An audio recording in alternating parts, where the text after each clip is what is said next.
All right, let's get started with the second session of tonight.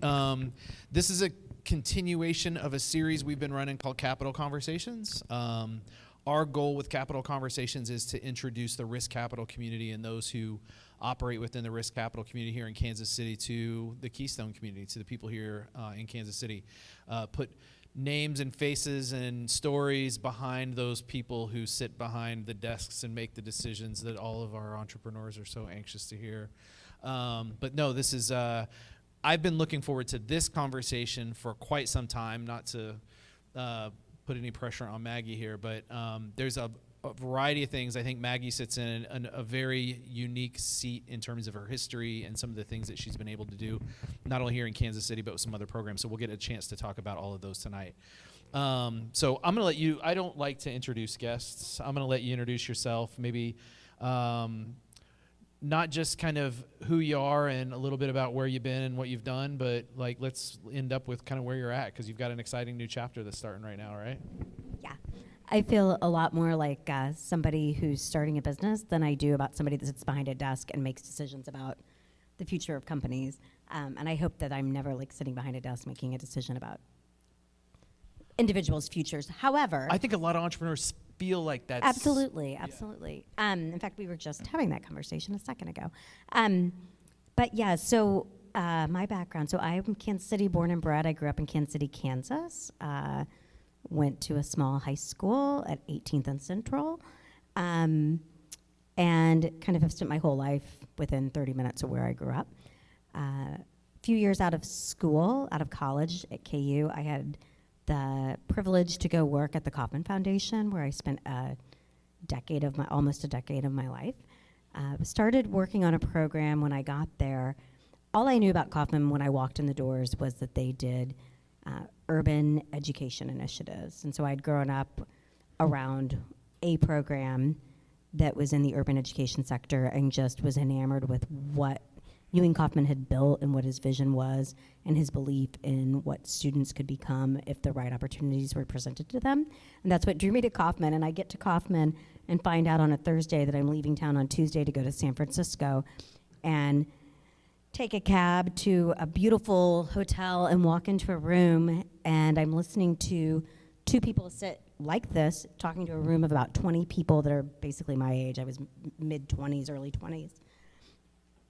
And the conversation is all about what was, this will date me, what was at the time the biggest deal of the day, and it was the Hotmail deal. And it was, and so this is like still, we're just like talking past dial-up modems. Like this is like, Hotmail was a big thing. And it was the biggest deal of the day. And I think it was like a $250 million. Its greatest competitor at the time was You've Got Mail, right? Yeah, it was AOL and Hotmail, right?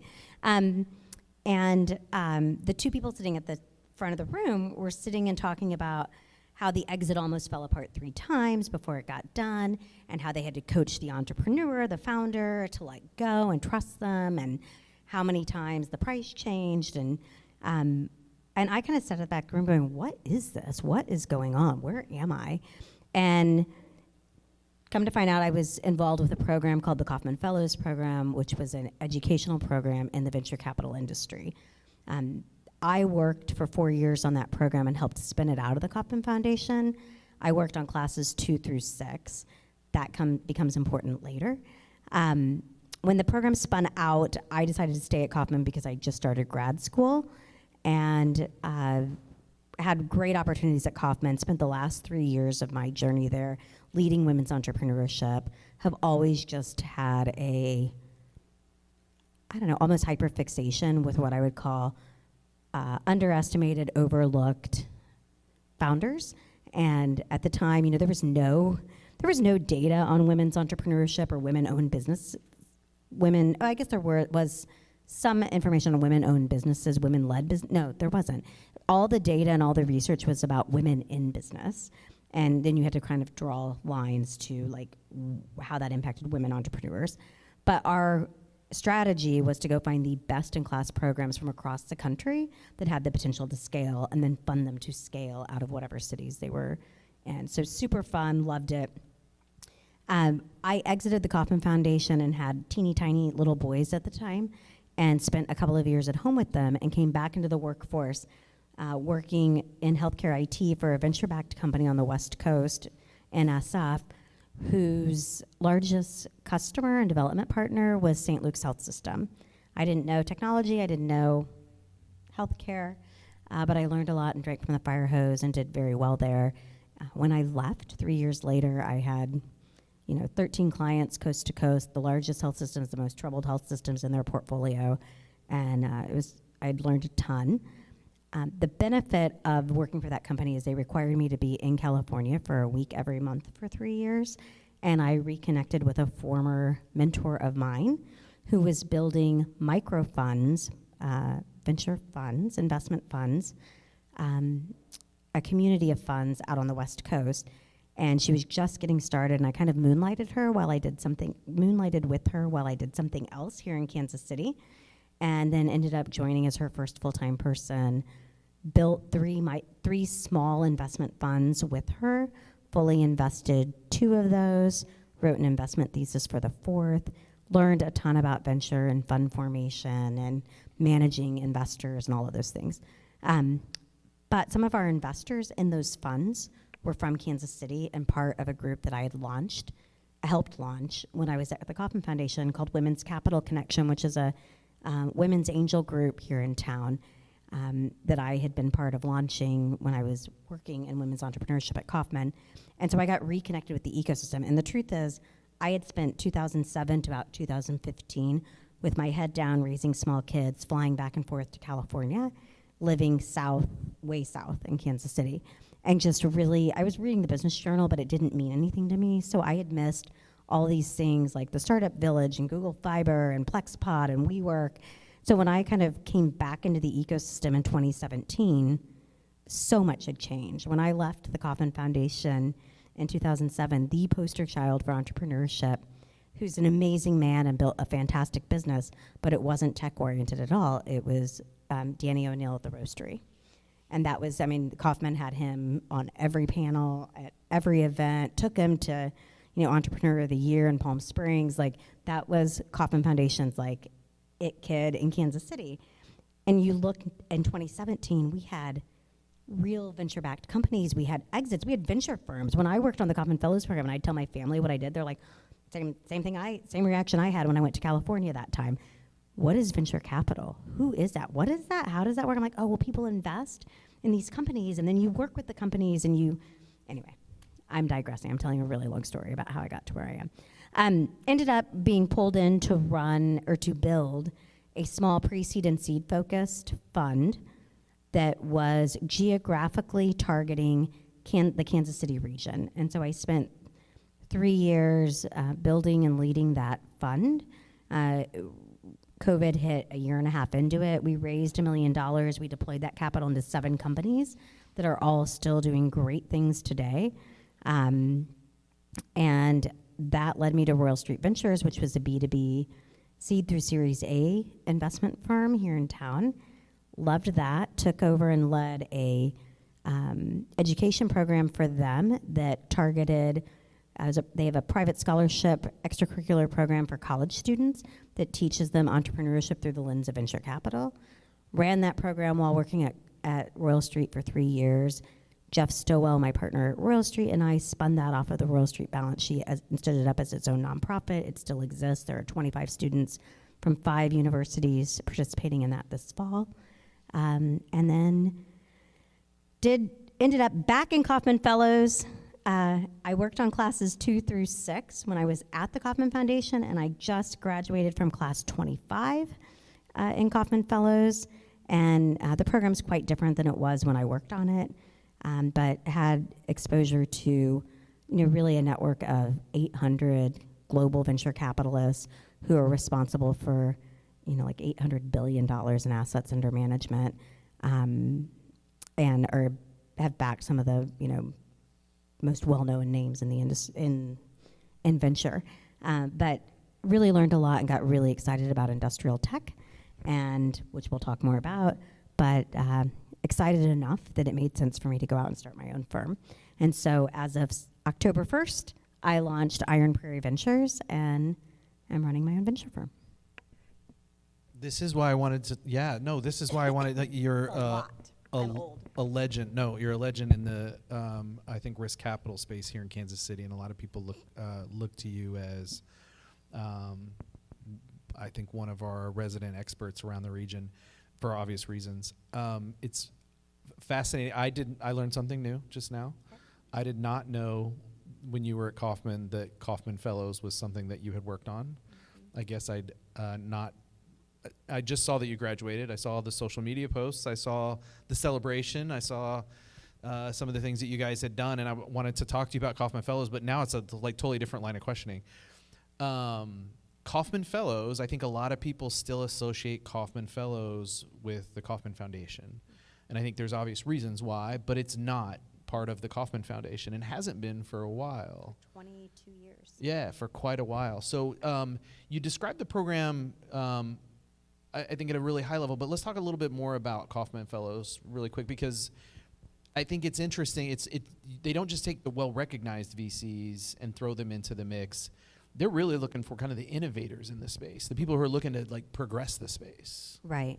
If you go back to the genesis of Kauffman Fellows, when it was first designed, this was late 90s, and unfortunately, the really sad fact is not a lot has changed. But leaders at the Kauffman Foundation who were doing a lot of great entrepreneurship, kind of build communities, build ecosystems, they also said, we're going to work we're going to work bottom up, but we've also got to get to the top of the top, to the people who hold the capital and are making the decisions about who and what gets funded. And they looked at that industry, which was very small and very tight and very gray-haired and very white, quite frankly. And the Kauffman Foundation really wanted to push a different kind of venture capitalist and build the next generation of venture investors. And to that end, there really weren't pathways in. And so what they did, classes 1 through 6, we had 12 to 15 fellows in a class. We recruited them from top-tier business schools around the country. We paid them in circa 1997, $89,000 a year to be a Kauffman Fellow. We would get 400 applications. We'd fly all over the country to interview them. We'd pick the best. Usually we'd bring 30 fellows and 30 investors who had written an essay about their mentoring philosophy. We'd bring them to Kansas City and put them through a recruitment, like a sorority fraternity recruitment process for 3 days. And at the end, fellows and mentors, venture capitalists, would rank order kind of who they wanted to have. And then the foundation would pay these fellows and move them to those locations. They'd work in the firms for free to the firms, but then we would pull them out every quarter for 4 days as a cohort. The essence of how the program works is still that way. You go through as a cohort, you come together every quarter as a group and learn from the leading thinkers in the industry. But what's really different is it's more like executive education. So when I worked on the program, the average age of a Kauffman Fellow was 24, 25. But these were people with MBAs from Wharton's and PhDs in nuclear physics, right? These were brilliant, brilliant people. Now it's people who have 5 to 7 years of investment experience. They really look for people who want to change the world, for people who want to put entrepreneurs first. It's a global program now, so my cohort of 60 Kauffman Fellows, we had 30 of us were female, 30 of us were male, 40 of us were from the US, 20 of us were global. So we had, European, South American, Saudi investors, Israeli investors. It was a really interesting mix of humans. I assume this is true, but I'll ask anyway. You learn a lot from those international investors too, as being part of the cohort, because things are much different in terms of... So different, yeah, how they think about deals, the kind of technologies they're seeing, the way those companies in their regions have to but the way they go to market and how they think about market penetration and grabbing market share and growing and scaling. The regulatory environments are so different in different global geographies. And yet, you'd be shocked at how many deals happen across those geographies, right? Part of the benefit of Kauffman Fellows is you become such a tight-knit group that those become the people you want to do your deals with. They're the people you want to bring into your deals, that you want to make room for, that you want to, what we call syndicate with, meaning if you are raising capital, typically there is not a single investor who wants to be, it depends. Many investors don't want to be more than 10 or 20% of your round.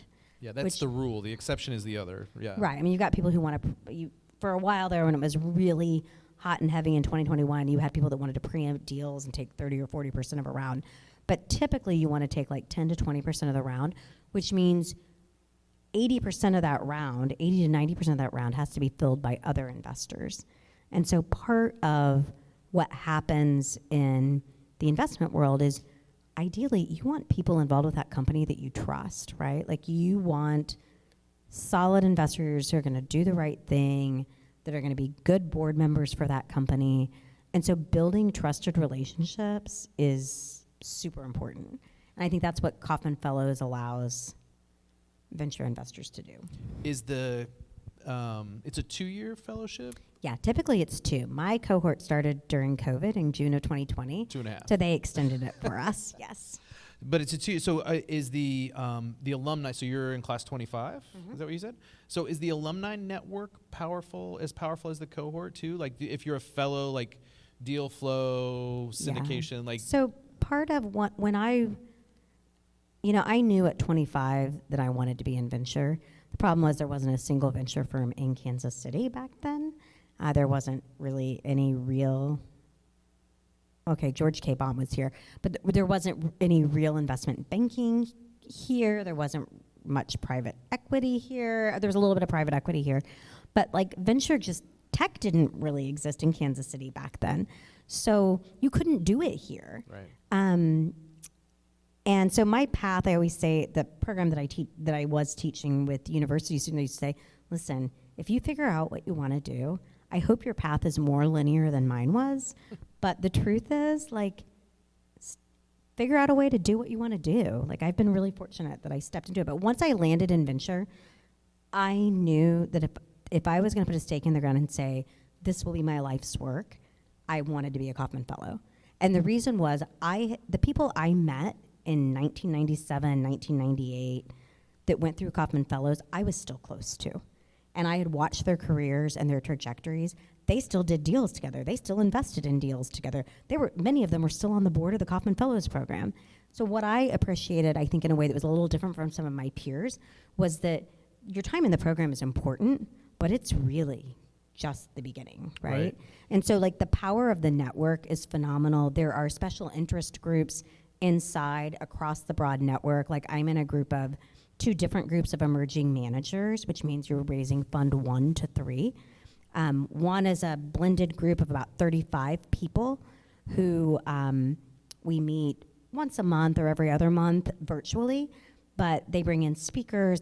We share like what are the attorneys we're using, what technology are we using, what CRM, what are the terms in our limited partner agreement, which are our legal docs.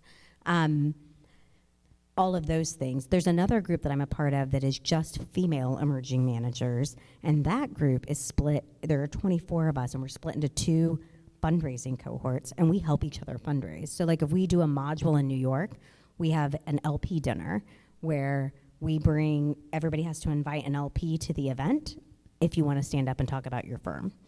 And then it's a cocktail party usually, and it's really informal. The idea is just to build rapport and get to know. Typically, it's institutional investors, which I'm not ready for, but it's all kinds of investors. So it's a win-win for your investors, but it's a win-win for the people building firms too. Yeah, that's.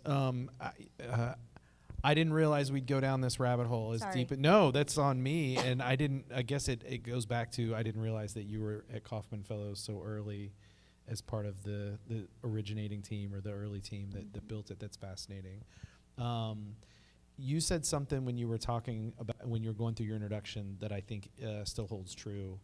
And I think this is what I've seen in the recent classes of Kauffman Fellows, or what I hear is there's been no innovation in that. An industry that is ripe for innovation and has seen no innovation. It's a young industry. Like generally speaking, venture hasn't been around. No, like 60s, 50s, a little bit in 50s, 60s, 70s with semiconductors. It was really the 70s when Yeah, they consider like when- the birth of the true venture industry that we've seen. So that's like 50 years that we've only had venture around. And there's not been a ton of innovation in the industry until recently. We've started to see like novel growth partners and some, I think, more innovative approaches to how capital gets placed in the entrepreneurial markets. So that's probably been fascinating for you to see some of the trends and transitions over time. But when you were working on Kauffman Fellows, there weren't women in venture, really, were there? No, there really weren't. There were a couple of very notable partners, and they're still kind of legends in the venture industry. But what's interesting is Kauffman Fellows, for now like 28 years, has always been at least 30% investors of color, 30%, at least 30% female. Since the beginning. Since the beginning. That's And so, I would say like in the mid 2000s, even like 2010 to 2014, if you met a female investor who was a partner at a firm, there was a 90% or better chance that she was a Kauffman Fellow, because that really opened the gates. There are still not enough women in this industry at all, in this sector at all, and I think that what we all know in this industry is that's also why you don't see parity around the amount of venture that goes to female-led companies, or companies led by people of color. It's also why you see capital going to certain geographic regions. I mean, it's all about who's sitting on the other side of the table allocating capital. Yeah, it's been a clubhouse for a really long time. Right. Yeah. Real different from when I was doing women's entrepreneurship 20 years ago. That's what's really unfortunate. I think there's a lot of more transparency in the industry. I think there's a lot more necessary conversations happening, a lot more intentionality, but we're still not seeing that translate all the way through to checks yet. Is that and we talked a bit about this during the Midwest panels that we did here during GEW, but that isn't just the people who are sitting on the check side of the table. It still has a lot to do with the people who are on the other side of the table and becoming investment ready, or understanding the culture of venture, the culture of risk capital, and some of those things, and some of the things that they need to do to get prepared. What do you think needs to happen to accelerate that side as well of what the work you're doing? I think what happens when you look at places like San Francisco or Silicon Valley, what you have is you've had decade after decade of big exits. I mean, the culture out there is, if you are 27 years old, you are jumping from company to company based on like the options that you have in a company. And you are at the grocery store or the gas station, you're bumping into exited founders or someone who's working for the coolest tech company, and they're telling you to come apply because they're hiring. That happens when you have the time and the exits and the momentum. When you look at somewhere, when I was working at Royal Street, one of my partners lived in Utah, and he used to say a lot that he felt like Kansas City was very much like Salt Lake City was 10 or 15 years ago, in that we have so many of the right pieces, but there's something kind of, it's hard to say exactly what it is, but there's something that has to be like a thread that runs through all those resources and sort of pulls them all so they bump into each other. And so you get that kind of momentum. I think it's also about exits. If you think about when I kind of came back into the ecosystem 2016, 2017, iVerify was kind of the most recent exit, and it was significant. But when you look at what Backlot Cars did, it was more significant. When you look at what RX Savings has done, that was double. Like when you start to have more big exits, and they start happening, the velocity of the time between those exits starts to narrow. You start to get this sort of, what do I want to call it? It's like a flywheel, right? It's very much a flywheel. It's very much a flywheel. There's friction. We can't figure out how to remove the friction in the flywheel at this point in time. And you start to get like people like, I don't know how many of you have met Bo Lay, but really smart guy, had a tech consulting company, started working with Michael Ray at RX Savings, ended up being the CTO there for a while, left there to go start his own company. Like, you start getting this like, I was trying to remember the word. There was a guy I interviewed for a podcast a long time, like, a couple of years ago. His name's Roy Bahat. He's with a group on the West Coast called Bloomberg Beta. And Roy and I were having this whole conversation about what COVID was going to do to the startup ecosystems, especially those like in the Midwest. And I loved this idea. He used to talk about, it's not just the founders. It's not just all of you out there building companies. It's also all of the people who are working with you at those companies. It's the startup tradecraft. And there's so much institutional knowledge when you are on a team of a fast growing company that you carry. If you look at what iVerify did, and it was Toby and Riddiman Das, and Das is now doing Triple Blind, and Triple Blind's had one of the... And people are saying, who's Toby? Right. So like, you just start to get this flywheel effect where these people who experienced it, sort of got enamored with it, want to go do it again, and understand more about what it takes to raise capital, how you raise capital outside of Kansas City. Like, that knowledge just is getting passed along. It just takes time. But I really feel like I love Kansas City. My dad grew up in an area called Armourdale, and he tells he's in his mid-80s, but he tells all these stories, and he still tells them to my kids. He's telling me about the streetcar, and his mom she was a phone operator, and you know, he was a police officer, and all of his brothers were firemen, and like, I love this city. I love this town. When I was driving down 71 tonight and saw the lights when I got off at 22nd, I'm like, God, I love this town. But what I think is really cool is what's happening here now. It's like we finally have cracked the code. Like, we are starting to really understand how to disseminate the startup tradecraft. We have enough founders and people who have had meaningful roles inside these companies that have really good knowledge about what it takes to build, what it takes to scale. Is your idea investable? I think that's a big piece I drill into people all the time. I tell people, and Craig and I have had this conversation a lot, actually, of I'll reference it, and I don't mean to say this in a disparaging way, but we have this founder worship, right? It's the entrepreneur and the founder, and we need to do more to support the entrepreneur and the founder, but it's employees, 3 through 25 that become the next generation or have the opportunity to really propel entrepreneurship in a different direction. And also, when we talk about wealth generation from high growth companies, a lot of that wealth generation happens at exit. It's not just the 2 founders, or it's not just the founder who I mean, the last 3 exits that you just mentioned, I know dozens of people who came upon, bought cars, bought houses for the first time, did all kinds of things that they weren't able to do because they were part of that. But it's also the cultural underpinnings that starts to build on top of it. So it is the people in those companies, not just the founders of those companies, for sure. Excuse me. Mid by Midwest. Yeah. So what'd you think? So I want to get to that in a second. I want to ask you a question first, because I think this was a you and Dan Kerr thing, right? I won't get into the Zoom call that we were all in the week after that I thought was a very interesting dynamic, but what was the motivation to start Mid by Midwest, and what do you hope to see happens going forward with Mid by Midwest? So one thing I have to say, I nodded my head and said, yes, it was Dan and me. It wasn't just Dan and me. We had these 2 amazing, tenacious humans, Katie and Liz, who, quite frankly, let's be honest, like, they pulled the whole thing off together.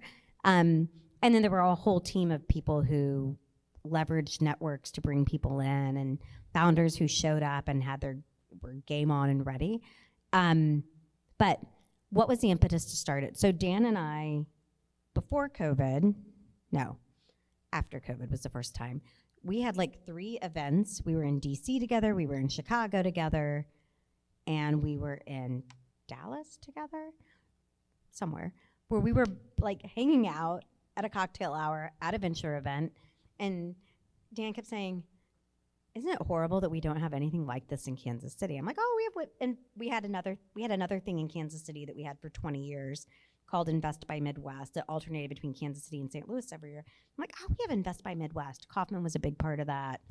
I it took me a long time to get an invitation to Invest by Midwest. So I was kind of excited when I finally got to go to it instead of just hear about it.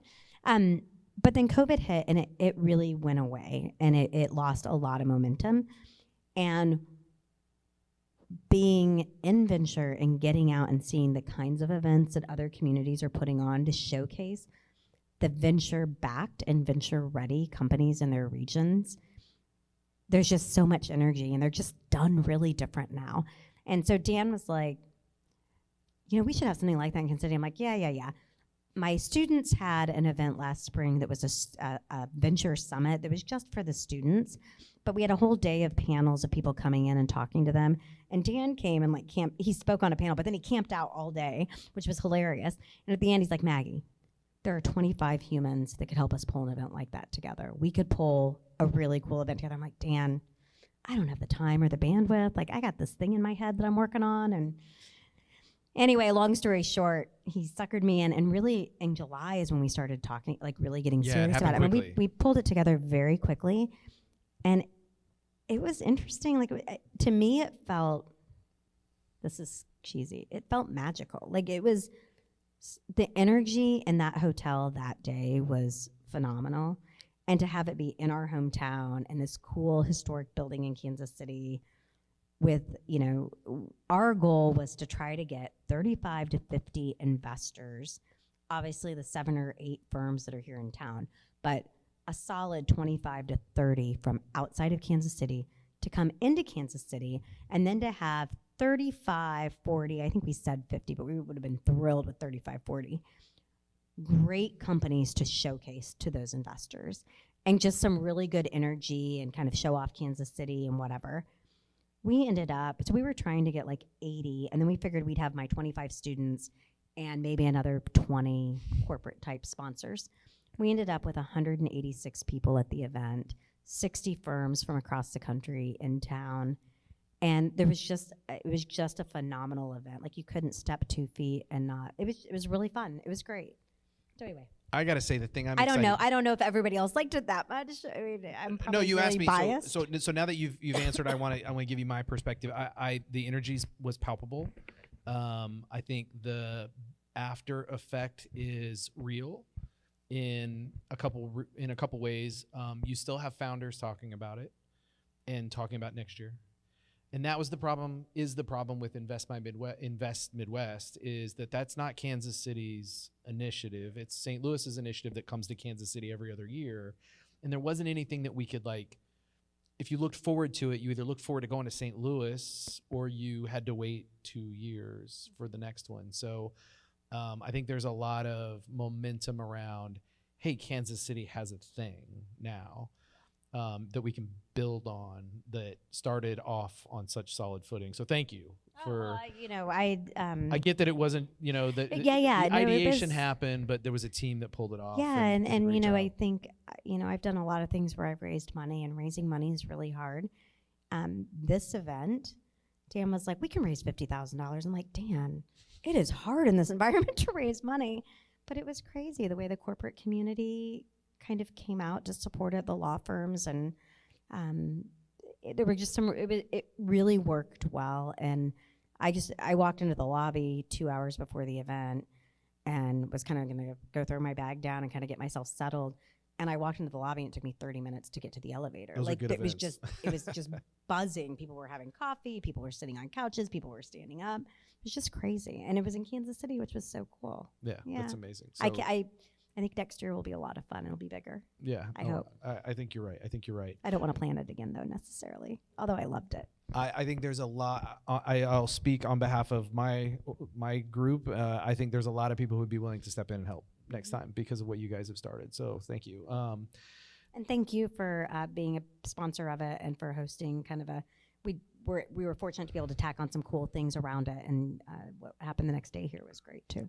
Yeah, and I think that was Dan and I had talked about that. It was a relatively, from a founder's perspective, a closed event application to be a part of it and so on, and we want to make sure that we open up to the community kind of what you're doing and also start to prep people for next year and provide that. So we were very grateful to be a part of that second day and to be able to offer that here, that breakfast and those panels here. industrial tech. So Royal Street, University Venture, and then this, I'm going to just say love affair with industrial tech that has come about.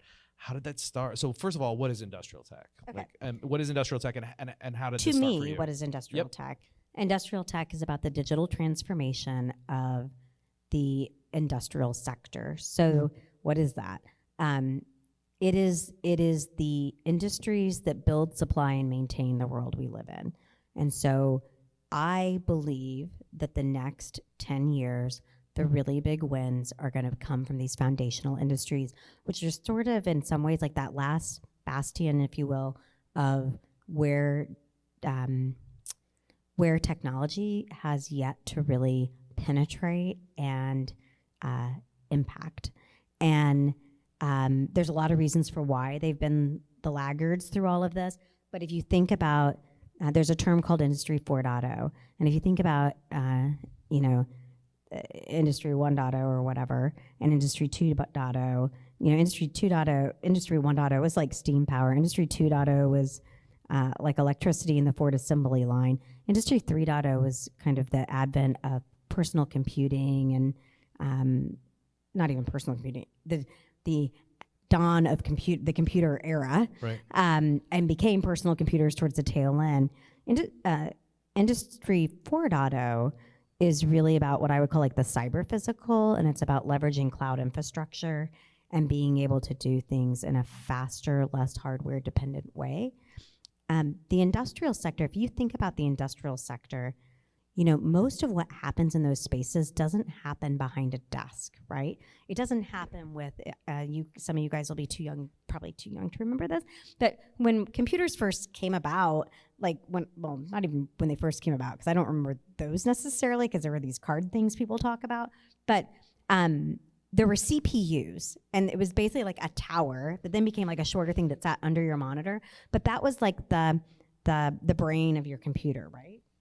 I'm sounding really not as smart. No, literally, I have a desk in my house that was built with a little thing that you open, and that's where your yes, CPU that's where your CPU. sat, It was this tower that was like the brain power of your computer, but that the organizations, the companies, the industries that benefited from that kind of computing were healthcare. It was traditional business enterprises. Where you could have efficiencies because everything happened in a building behind desks. So as long as you could wire your computers together, you could have all this benefit.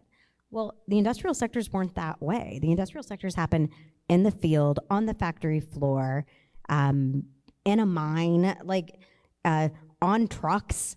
So until there was a robust cloud infrastructure built, they were, I believe, quite limited in kind of their ability to move forward with technology.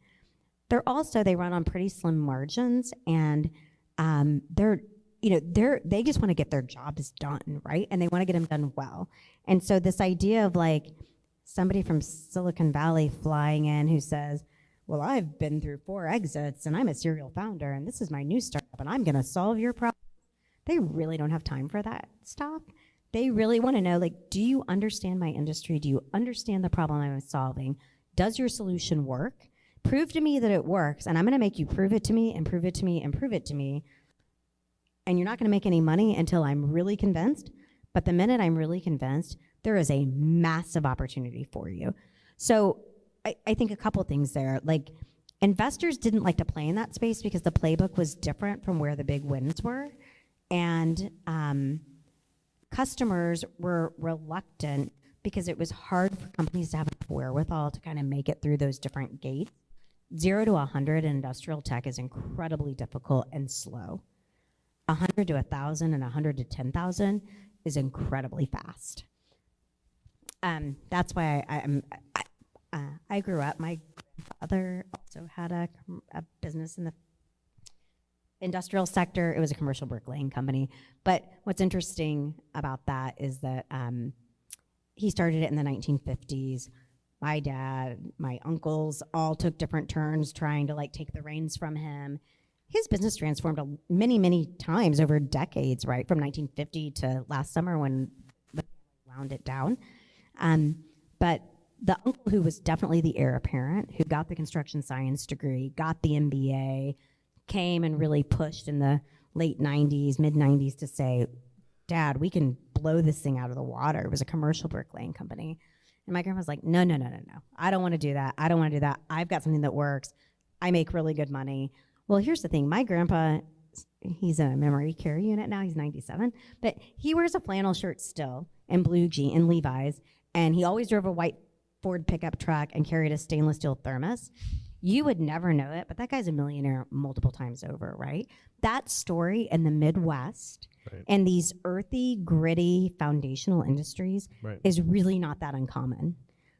What is unique right now is that, my grandfather and my parents' generation have all exited those companies, and the people who are leading those organizations at the top and all the way through are, quite frankly, most of them are behind me in age, but they're my age or behind me, and they're all digitally native. They all want to drive their businesses with better tools and better solutions. So that any resistance to digital transformation, it's not there the way it used to be.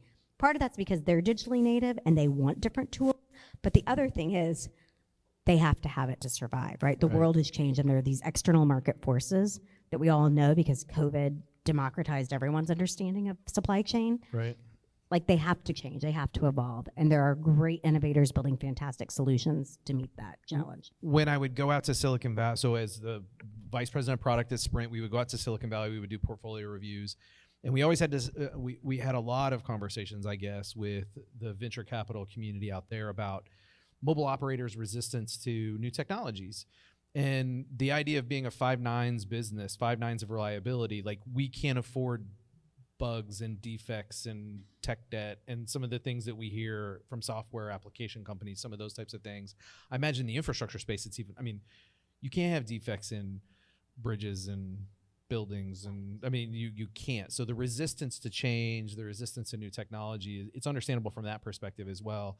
It's fascinating to me now that we're getting to 3D printed houses, and it's moving quickly. So Iron Prairie, that's your sector, right? Or at least one of your major focuses for Iron Prairie. No, it's the only, it's a huge sector. So the other thing it's a broad space. Yeah, the other thing that kind of got me really fired up about it was when I was running the small regionally focused fund, I came into contact with some amazing founders here in Kansas City who were building in that space.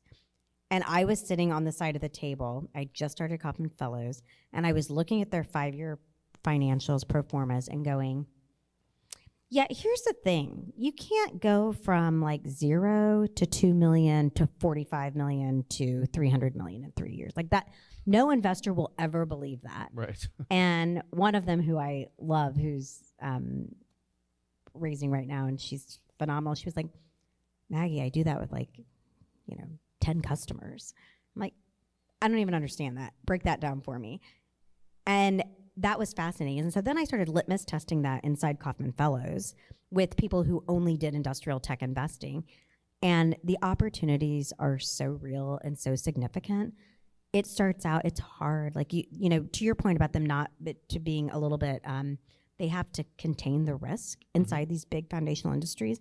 So if you have a technology, I looked at a deal last year that was materials traceability on factory floors. The idea is you want to know on a factory floor what's being shipped to you from your suppliers, on what truck, what time it's arriving, so you can schedule production. And their first big client was Toyota, one factory in Canada. That factory has 13 stations on its factory floor. They were pilot testing them in one station on the factory floor. But they had Toyota had a return on its investment in 3 months, so then rolled it out to 4 stations, and then 8, and then 12 stations. Well, 2 months after that one facility in Canada, all the North American factory GMs got together to compare notes and talk about what was working in their facilities, and they brought this company in to talk about what they were doing. And the GM was like, this has been the most amazing thing. They were so into it that they were paying for their suppliers to have access to the platform so that they could get more intel about what was coming in. So he suddenly went from a 3-year plan to roll out all across North America to 32 different factories. And then they wanted to take them to Europe and then to Asia. So like that's that whole like the scalability in that sector. If you prove that it works, it's massive. Yeah. And when I started looking around and going, okay, Industry 4.0 is an $86 billion industry. It's going to grow 20% a year for the next 10 years. Industrial sectors represent 60% of our GDP. When you look at the number of investors playing in that space, there really aren't that many. And most of them are from like really large firms like Tiger and Sequoia and Andreessen. And they have one guy who does deep tech, frontier tech, and industrial tech.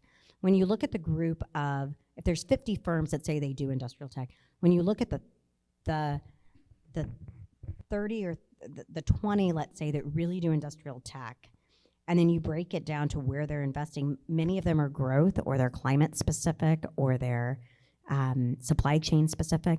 But the broad-based industrial tech firms, there's really like maybe 10 to 12.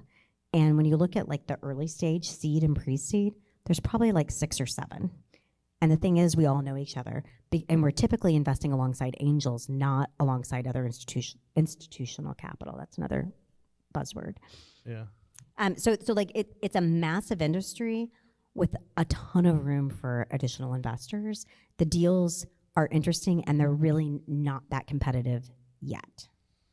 Yeah. We're about out of time. No, we could keep going. And I was going to make the comment that one of the biggest investors in this entire space has got to be exciting for everybody else, and that's the federal government that's pouring money into the future of infrastructure or into infrastructure projects and so on. So you've got a sidecar investor that's really propelling a new, like it many times has in the research and development space in the United States, a new realm of innovation in that space. So congratulations on starting the new fund, starting the new company. Best of luck to you. We're all cheering for you. I got a long ways to go, but yeah. It's exciting. I'm really more like you guys right now than I am. And Full-fledged investor. Thanks for sharing your story with us. Thanks for sharing some of your experiences with us. I would love to have you back at some point in time and talk a little bit more about your experience and your advice for entrepreneurs and some of the more, I think, instructional pieces for entrepreneurs that are getting ready to raise funds or to get investment. So, but we ran out of time tonight. So much to talk about. So thanks, Maggie. I appreciate you being here. Thanks for having me, and I hope it was useful or interesting to you guys. I get really excited about it. Well, we appreciate that too. Thanks. So awesome. Thanks a lot.